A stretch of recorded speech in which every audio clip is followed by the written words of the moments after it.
Daun bukan sembarang daun. Di Majalengka ada salah satu daun kaya akan protein, bahkan melebihi sayuran hijau lainnya loh. Gak heran kalau daun ini menjadi primadona masyarakat Jawa Barat. Nah, kira-kira daun apakah itu?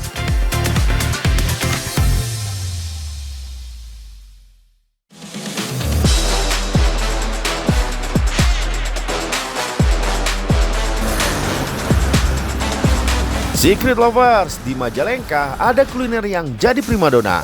Bahkan sampai dicari food blogger dan artis ibu kota.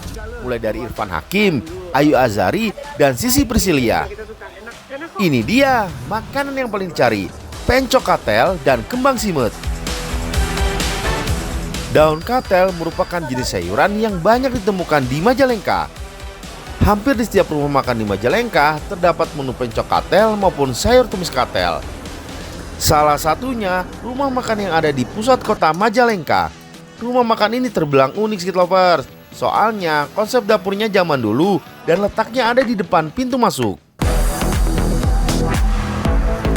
Di dapur inilah saya akan membuat pencok katel.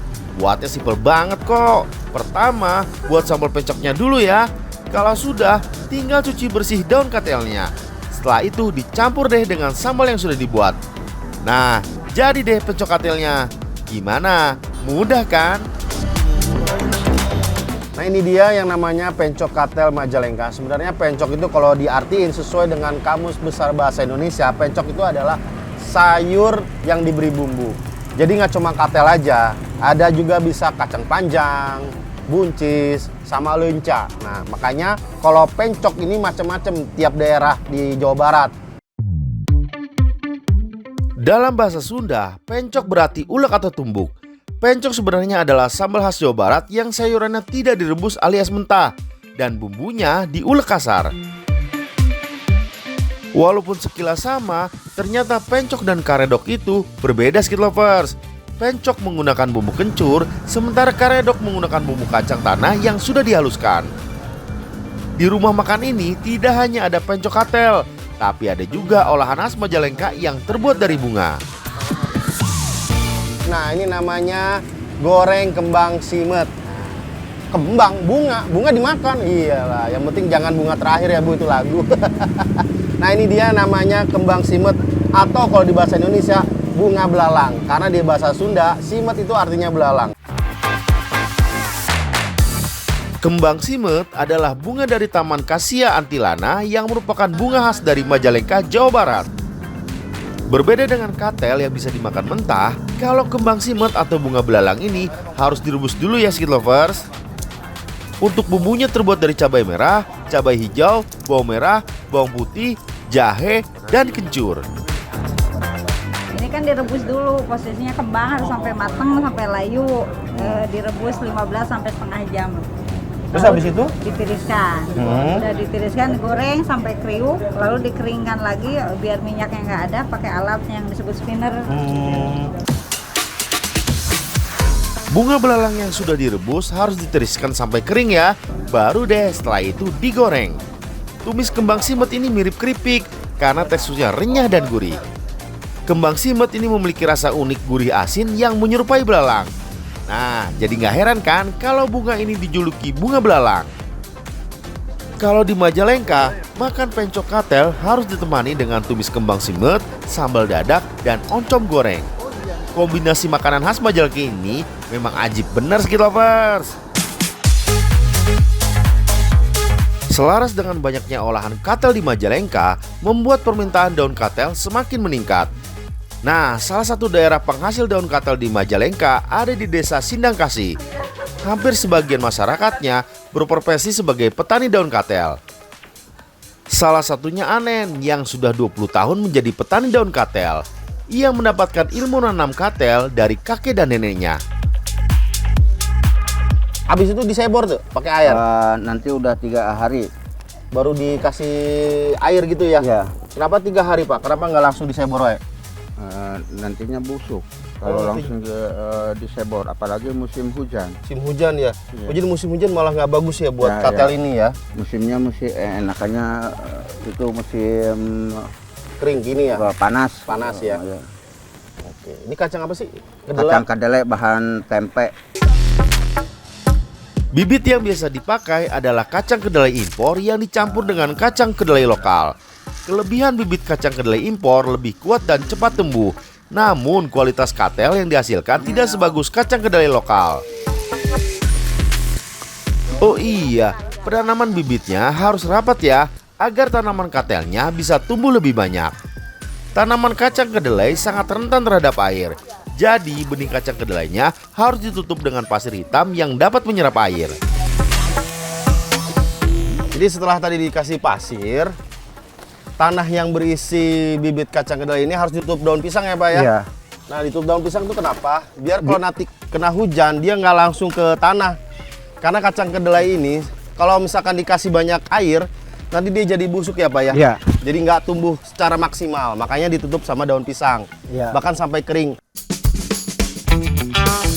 Kalau sudah ditutup seperti ini, tinggal menunggu 2-3 hari sampai daun pisangnya kering.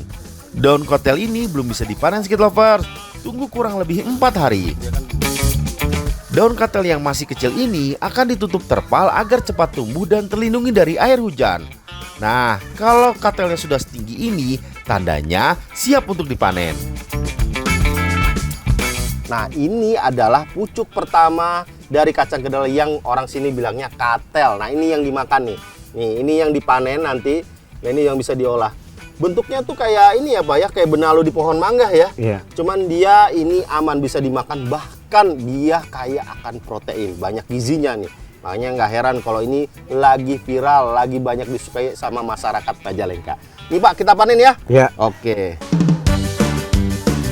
Ciri daun katel siap panen yaitu daun katelnya bentuknya oval dan ukurannya seperti jempol orang dewasa. Selain itu, daunnya pun rimbun dan warnanya hijau pekat. Untuk memanen daun katel harus menggunakan arit atau pisau ya. Memotong batang katelnya pun tidak boleh sampai bawah, cukup di tengah seperti ini. Katel tidak bisa ditanam di tempat yang sama. Jadi ketika sudah panen, para petani katel harus mencari lahan yang lain untuk ditanam daun katel kembali. Kalau masih di lokasi yang sama, daun katelnya tidak akan tumbuh tunas yang baru. Wah, unik banget ya skit lovers. Panen, ini gimana sih cara panen katel yang bener tuh kayak gimana, kumaha? Ini jangan sampai ikut akarnya. Nah, nantinya kotor, nggak enak dimakannya. Dicucinya jelek aja gitu. Kalau seperti ini kan kalau udah bersih seperti ini, nanti kalau udah datang ke rumah nanti dipetik sama ibu-ibu. Oh, abis ini baru dipetik ya? Iya, sama Cuman ibu-ibu. ini nggak boleh kayak gini ya? Iya. Sebelum dikirim ke restoran dan rumah makan, daun katelnya harus dipetik dulu skit lovers. Kalau ini sih tugasnya ibu-ibu sindang kasih. Daun katel yang dipetik haruslah yang berwarna hijau pekat dan tebal seperti ini. Bentuknya mirip seperti benalu di pohon mangga.